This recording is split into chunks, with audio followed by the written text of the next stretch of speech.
Have you ever watched someone face their deepest fears head-on? They don't run away. They don't make excuses. They simply turn and look fear in the eye. And then something amazing happens. Their life opens up. New paths appear. Real freedom begins. Now think about what would happen if you did this too. If you stopped running from what scares you. If you chose to face your fears instead of hiding. If you picked truth over comfort. How would your life change? That's what really matters here. When you stop running from your fears, from what Kierkegaard called the dizziness of freedom, from having to make real choices, people around you get uncomfortable. They're used to seeing you play it safe, stick to what's familiar, stay in your comfort zone. But the day you decide to face your fears, everything shifts.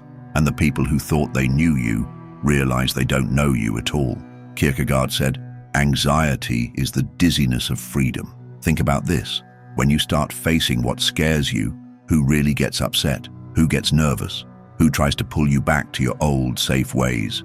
This says more about them than about you. It shows how much your growth threatens their comfort. You've learned to play it safe to keep the peace, to maintain relationships, to hold on to people who, honestly, might not even value the real you. Every time you avoid something scary, every time you put off a hard choice, every time you choose fitting in over standing out, you give away a piece of your freedom. And at the end of the day, what do you have left? Regret, emptiness, a feeling that you're not really living. I'll tell you why. Because you keep avoiding the very things that could transform you into who you're meant to be. This isn't about being reckless, it's about being real. It's about what Kierkegaard called the leap of faith, the process of finding your authentic self, embracing the anxiety that comes with real choice, and finding meaning even when things are uncertain. This journey starts when you realize that facing your fears is more powerful than a lifetime of running away. That real courage isn't about not feeling afraid, it's about feeling the fear and taking action anyway. So I'm asking you directly, how long will you let your fears run your life? How long will you live half awake, going through the motions, whenever something challenging comes up? Maybe it's time to break free, to take the leap, to become who you really are. Because when you stop avoiding what scares you, everything changes. Søren Kierkegaard was a Danish philosopher from the 1800s, who is often called the father of existentialism. His insights matter deeply today because he understood how modern life pushes us toward conformity and away from authentic living. While others focused on abstract systems, Kierkegaard focused on the individual's struggle to live meaningfully in a world of anxiety and uncertainty. Since you were a kid, you've been taught to play it safe, to back down from discomfort, to follow the crowd, to choose security even when something deeper in you wanted more. You've been taught that your worth comes from how well you fit in, how well you follow the rules. But here's a truth nobody tells you clearly enough. Running from your fears isn't protection, it's a prison. As long as you keep thinking you need to escape the anxiety of real choice, avoid the weight of freedom, duck the responsibility of being yourself, you'll stay trapped, limited, and eventually forgotten. Once the comfort of fitting in stops satisfying your deeper needs. Think about why. Avoiding your fears makes you predictable, and predictable people are easy to control. People learn to use your fear patterns against you. They push your buttons whenever they want you to fall in line, agree with them, or validate their choices. They expect you to retreat to your comfort zone right on cue. This keeps happening because you're caught in the lie that being safe from fear is the same as really living. But real life doesn't work that way. Kierkegaard talked about the crowd, the way we hide in what everyone else is doing to feel safe and accepted. This exact same crowd thinking keeps you avoiding your fears. You tolerate feeling stuck while calling it being sensible. You follow worn-out paths even when they drain your soul. You explain away your avoidance as though running from life is somehow wise. The sad truth is, the more you hide from what scares you, the further you drift from your real life. Avoiding your fears is actually a form of self-betrayal. It's a disguised way of seeking approval, dodging responsibility, trying to control the anxiety that always comes with real freedom. But this fake control comes at a huge cost. Your potential, your authentic self gets smaller, as if your possibilities were something to fear rather than embrace. But they're actually your most valuable treasure. People who want you to keep avoiding your fears don't want the real you. They want what your compliance gives them. validation of their own limits, company in their mediocrity, support for their illusions about what makes a good life. When you change, when you start facing your fears, when you refuse to back down, these same people often get irritated, accuse you of being selfish, or label your choices as irresponsible. This isn't because you're changing for the worse. It's because you're no longer playing along with their avoidance game. Here's the painful truth. The more you avoid what scares you, the less real life you experience. What you don't face keeps haunting you as a constant absence. Nobody respects what they haven't seen you overcome. Nobody values courage you've never shown. So stop and think, what truly deserves your fear? What's worth your anxiety, your trembling, your dread? Or better yet, what deserves your courage? Before answering, we need to understand something basic. Why do we avoid so much? Why do we back down so quickly? What drives this almost automatic urge to escape, explain away, and hide from what challenges us? The answer lies in what Kierkegaard called the sickness unto death, a despair so deep we don't even recognize it as despair. We'll explore this in our next part. Remember, your freedom is all you really have. If you never learn to embrace the anxiety that comes with it, that very anxiety will be used against you. If this makes sense to you, hit subscribe to continue this journey. Thanks for your support. Kierkegaard didn't see human life as just a balance of pleasure and pain. For him, our existence is a spiritual battlefield where every choice, every face-off with fear, every moment of courage uses up some of our spirit, but also makes it stronger. The real question is, are you deciding where to focus your courage, or are you letting fear decide for you? Every time you automatically back down, you waste your potential. When you shy away from challenges that could transform you, when you avoid truths to stay comfortable, when you live inauthentically, when you please people who don't value your real self, you spend your inner resources on things that give nothing meaningful back. Kierkegaard was clear. The more you avoid, the deeper your despair grows. Each retreat from fear gives fear more power over your life. People who constantly avoid aren't weak. They're just pointed in the wrong direction. Think about what happens to someone who lives in constant retreat. They become strangers to themselves. People comfortable with mediocrity can sense this split in you. They notice how you can't face freedom, how you back away from meaningful engagement, how you habitually escape from hard choices, and they use these patterns against you. Kierkegaard believed that a healthy spirit knows how to face the anxiety of possibility head-on. This means feeling the fear without being controlled by it, standing firm in uncertainty, jumping before you've calculated every possible outcome. Real power isn't in avoiding, but in choosing when and how to confront what matters.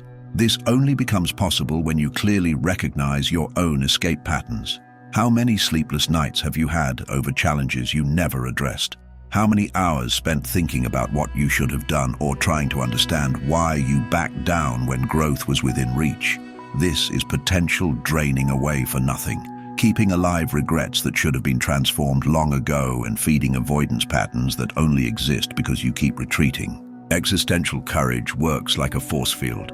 When you develop it intentionally, it shows up as authentic presence. You walk into a room and naturally command respect without trying, but when you neglect it, you become invisible, reactive, vulnerable, and the world isn't kind to those who give in to fear too easily. Start watching your specific avoidance patterns.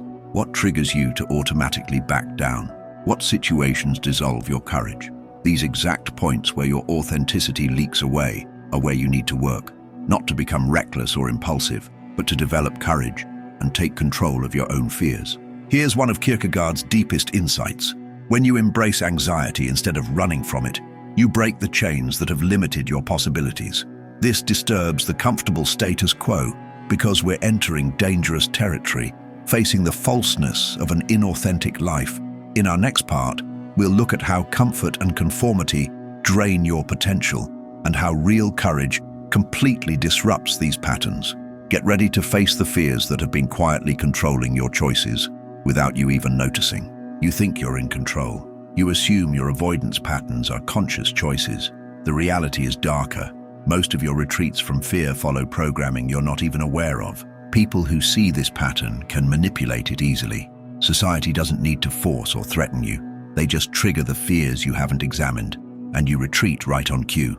Kierkegaard called this the despair of necessity, the way we stay trapped in comfortable patterns rather than face the anxiety of becoming our true selves. But there's another side to this that most people miss. While avoiding your fears, you also get caught in patterns of fakeness. The more you retreat, the more you become these limitations. You know that friend who only feels safe when you're both playing it small, that partner who needs you to stay within comfortable boundaries with them, those people who only praise you when you stick to their expectations. These situations aren't accidents. These relationships aren't with your real self, but with the role you've agreed to play in keeping everyone comfortable. Why do you go along with it? Because you're afraid of standing alone, making big mistakes, carrying the weight of freedom. The most effective limitations don't work through confrontation, but through the silence of fear. When you believe you owe something to security, when you accept that caution equals wisdom, when you choose avoidance, even though it diminishes your spirit. Here's the key point. Fear doesn't need to control you directly. It just needs you to keep avoiding in the same predictable ways. But when you stop retreating, the whole system breaks down. When you start embracing anxiety, responding with courage, confronting instead of escaping, established patterns fall apart. The limitations others placed on you collapse. This creates confusion because they no longer recognize who you're becoming. Worse, they now have to face their own avoidance patterns, something few are prepared for. Your courage threatens them because it forces them to acknowledge their own fear of freedom. Your authentic choices reveal the fakeness they prefer not to see. This triggers criticism, attacks, social pressure, not because you've chosen wrongly, but because you've stopped serving as a convenient mirror, reflecting their mediocrity. Kierkegaard wrote, "People demand freedom of speech as payment for the freedom of thought, which they rarely use. When you make the leap, when you break the avoidance cycle, others' fears rise to the surface. This is unbearable for those who have used your limitations to justify their own retreats. But what about you? Are you ready for the discomfort of being misunderstood, rejected, maybe even attacked for embracing your freedom? Can you handle the anxiety that comes after taking the leap? Because exactly in that anxiety, a new kind of power awakens. We'll explore this next, how existential courage is the most transformative force available to us and how it completely changes your relationship with life itself. Our world today worships safety. Everyone wants security, avoids risk instinctively, defends their comfort zealously, proves how careful they are, even when such caution costs them their authenticity. But there's a power few recognize and even fewer master: existential courage. Not recklessness or impulsivity, but conscious, committed, deeply authentic courage. Not the absence of fear, but purposeful action despite trembling. Kierkegaard saw courage not as fearlessness, but as the fertile ground for real transformation. When you stop avoiding, you start truly living. Through authentic engagement, you discover possibilities you couldn't see before. New horizons, meaningful choices, paths toward your genuine self. Courage creates authenticity, and authenticity threatens those committed to maintaining comfortable illusions. Have you noticed how certain people panic when you directly face your fears? When you stop explaining your limitations, when you simply leap into uncertainty? Their concern isn't really about your well-being. Their discomfort comes from your courage disrupting their story about what's necessary. While you avoid, you play along with collective rationalization. When you show courage, you change the basic rules, destabilizing anyone who depends on your continued conformity. Real courage isn't about having no fear. It's about mastering anxiety, refusing to be paralyzed by others' limitations, consciously rejecting patterns that aren't worthy of your potential. Kierkegaard believed that faith, becoming your true self despite uncertainty, requires exactly this courage. Only by facing fear directly can you discover yourself beyond social conditioning. Understand this clearly. Courage has its price. It distances you from people who only valued you for the safety you represented in their lives. It makes you incomprehensible to those who saw you only through their own limitations. You might appear reckless, strange, or irresponsible to them. These reactions don't show you're wrong. They reveal others' inability to recognize authenticity beyond predictability. Here's a hard truth. As you grow, your courage becomes more selective. You understand each choice is an existential investment, and not every fear deserves to be confronted in the same way. Sometimes courage looks like wisdom, not impulsivity, the quality of someone who doesn't need outside approval. Courage creates discomfort because it forces others to face their own fears and internal limitations. This discomfort reveals more about them than any argument could express. Authentic choices need no justification. They speak for themselves. People threatened by your growth reveal how deeply they depended on your limitations to maintain their own comfort. Yet the deepest courage isn't what disturbs others, but what rebuilds you from within. This courage connects you with something beyond external validation, that inner space free from others' expectations, where you reclaim your potential and reconnect with your essence. We'll explore this more in our next part. Recognizing external fears is just the beginning. You must relearn how to direct your courage consciously, choosing where it focuses, where it stays, and crucially, where it should never be wasted. It's time to become selective with your spiritual resources. Søren Kierkegaard was a Danish philosopher from the 1800s who is often called the father of existentialism. His insights matter deeply today because he understood how modern life pushes us toward conformity and away from authentic living. While others focused on abstract systems, Kierkegaard focused on the individual's struggle to live meaningfully in a world of anxiety and uncertainty. Understanding all this intellectually doesn't help if you keep avoiding necessary confrontations, retreating from transformative challenges, living inauthentically, and maintaining patterns that only exist because of fear. Awareness without action is just another form of self-deception. Real transformation begins when you decisively choose courage. This requires existential discipline. Conscious courage isn't about being reckless, impulsive, or destructive. It means refusing to back down from what truly matters, no matter the circumstance. It means taking control of your freedom, your choices, your authenticity. This journey starts with small actions, pausing before automatically retreating, breathing through fear before responding, entering challenges before freezing up, facing difficult truths without self-justification, saying yes to growth despite discomfort, acknowledging fear while still moving forward, committing to meaningful engagement with reality. Most importantly, your courage needs no justification. Your authenticity needs no explanation. You owe nothing to anyone except your own truth. Many find this viewpoint unforgivable because when you refuse to explain your choices, you remove others' power to keep you in their story as the cautious, predictable, manageable character. Kierkegaard understood that becoming authentic inevitably involves some isolation, not fearful withdrawal but sacred solitude, a time of inner courage where you relearn hearing your own truth without outside interference, rebuilding your identity not from others' expectations but from your authentic center. Consider this measure of your growth. Notice who pulls away when you show courage. Watch who tries to scare you back into retreat when you stop avoiding. Notice who accuses you of changing for the worse when you start living authentically. These reactions don't show you're wrong. They confirm your liberation has begun. Courage feels uncomfortable at first. You may feel more anxious, question your judgment, hear accusations of being reckless or imprudent. This is a natural part of transformation. Having spent years conditioned to prioritize safety, change naturally creates tension, not only within yourself, but among those who benefited from your previous limitations. Conscious courage forms the foundation of self-determination. Embracing anxiety means embracing yourself. Leaping beyond limiting environments reaffirms that authentic existence is worth more than false security.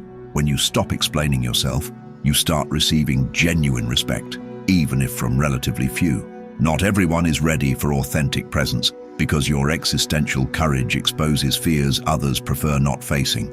It reveals their dependence on your avoidance patterns to maintain their own limitations. This recognition creates a break, bringing anxiety, uncertainty, distance, the feeling of losing something important when you're actually gaining freedom. But what comes after courage? What emerges after the leap? What grows from commitment to authenticity? In our final part, we'll explore the rebirth that happens only when you develop the courage to be misunderstood, to stand alone, to become authentic on your own terms. We'll understand why the anxiety of the courageous is the only path to real freedom. When you stop avoiding what truly frightens you, something profound begins to happen. First comes heightened anxiety, an overwhelming dizziness that seems to consume your certainty. You question your choices, worry about being too bold, fear destroying valuable relationships. But gradually, this anxiety transforms, clarifying your vision, empowering your actions, authenticating your existence. Then comes true selfhood, not isolated individuality, but complete presence, genuinely yours, the strength of someone who no longer betrays themselves to keep others comfortable. In spaces previously filled with fear, courage enters. Where avoidance ruled, authenticity emerges. Where conformity trapped you, new freedom awakens, the freedom of being whole within yourself. Kierkegaard believed that faith, becoming your authentic self, despite uncertainty, requires separation from groupthink, breaking free from conformity, walking alone for a while. This exactly describes what happens when choosing courage, not defying others, but returning to yourself. At this point, you stop merely reacting and start creating, no longer shaped by fears, but shaping reality from within. People uncomfortable with your courage reveal they never valued your authentic self, but merely the role you played in their comfortable stories. Now that you've outgrown this role, they can't recognize who you're becoming, which itself is liberating. You may lose certain relationships, but you'll discover yourself. You might move away from familiar securities, but reconnect with your essence. You'll likely be misunderstood, yet finally respected, authentically. When you refuse mediocrity, you become valuable, remarkable, unforgettable. See this transformation as rebirth, life's renewal, where you're no longer defined by fears, mind games, or limitations disguised as practical wisdom. Now you accept only what aligns with your authentic self, your truth, your wholeness. If you've followed this exploration to its end, part of you already knows you're ready for this path. You've understood that security means nothing if it requires abandoning your potential. Real courage begins with choosing yourself, even when this choice temporarily leads through solitude. Now share in the comments, are you ready to be misunderstood, rejected, perhaps feared as you pursue existential freedom? Will you accept the cost of becoming authentic? If this message resonates with you, comment, I choose my courage. Let's see how many are ready for transformation. Don't forget to watch our next video. It contains insights even more important than you might think. Until then.